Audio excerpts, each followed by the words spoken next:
नमस्ते मेरी YouTube family, मेरे चैनल कहानियों का भंडार में आपका स्वागत है। आज की कहानी है एकता में बल, जो हमें ज्ञान भी देती है कि किस तरह कठिन से कठिन कार्य को मिलकर किया जाता है। चलो आज की कहानी शुरू करते हैं। बहुत समय पहले की बात है, कहीं दूर एक जंगल हुआ करता था। उस जंगल में एक पीपल का पेड़ था।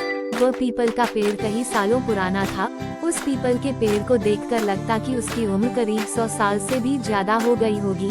जब भी कोई राहगीर उस जंगल से जाया करता तो उस पीपल के नीचे रुककर आराम किया करता और उस पीपल के नीचे काफी ठंडा महसूस होता।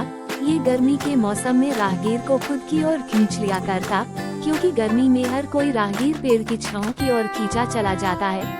उस पीपल के पेड़ पर कई चिड़िया अपने घोंसले में रहा करती थी।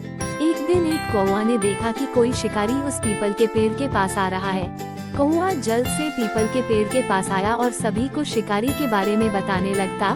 कौवा ने कहा, देखो ये किस तरह से हमें अपने जाल में फंसाने के लिए दाना डालने वाला है, पर हमें उस दाने की ओर देखना भी नहीं है। कौवा की जानकारी देने के बाद उस पीपल का कोई पंछी भी उस दाने को खाने नहीं गया। दोपहर का समय था। आकाश में उड़ रहे कुछ कबूतरों का झुंड ने जमीन पर पड़े दाने को देखा। भूख एक ऐसी चीज है कि जिसमें कबूतर को बस खाना ही नजर आ रहा था। कबूतरों ने दाना तो देख लिया था, पर शिकारी का जाल नहीं देख पाए। सारे कबूतर जाल में फंस गए। सभी कबूतर रोने लगे। कबूतरों का राजा बोला, अब रोने से कुछ नहीं होने वाला है, हमें एक साथ उड़ना चाहिए। हम एक साथ उड़कर इस जाल को ले उड़ सकते हैं। राजा की बात मानकर सारे कबूतर एक साथ उड़े। एक साथ उड़ने के कारण वह कबूतर जाल को लेकर आकाश में उड़ गए। शिकारी का शिकार और उसका जाल भी देखते ही देखते गायब हो गया। इधर आकाश में उड़ने के बाद राजा ने कहा, हम सभी को दक्षिण की ओर चलना चाहिए।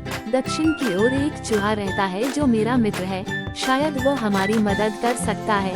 राजा की बात मानकर सारे कबूतर दक्षिण की ओर चल दिए। चूहे के घर पहुंचने पर कबूतरों के राजा ने चूहे को बुलाया और कहा, प्यारे मित्र, आज हमें तुम्हारी मदद की जरूरत है। तुम इस जाल को काटकर हमें आजाद कर दो। चूहे ने कहा, ठीक है, लेकिन ये सब कैसे हुआ? कबूतरों के राजा ने कहा, भूख की आग ने हमारी आंखों पर पर्दा डाल दिया था। हमें भोजन तो दिखता है, लेकिन उस भोजन को देने वाला नहीं दिखता है। वो कैसा है, यह नहीं दिखता है। चूहे ने कहा, ठीक कह रहे हो। चूहा जाल को काटना शुरू कर दिया। कुछ समय के अंदर ही चूहे ने सभी कबूतर को जाल से आजाद कर दिया। कबूतरों के राजा ने कहा, मैं तुम्हें किस मुंह से धन्यवाद कहूँ?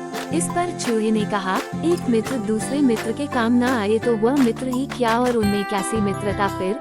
इस कहानी से हमें ये ज्ञान मिलता है कि हमें किसी भी काम को एक साथ करना चाहिए। एक साथ मिलकर किसी भी काम को किया जा सकता है।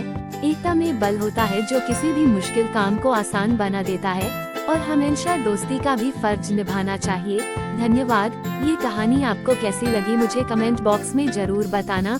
इसी प्रकार आगे की रोचक कहानियों के लिए मेरे चैनल को सब्सक्राइब करें।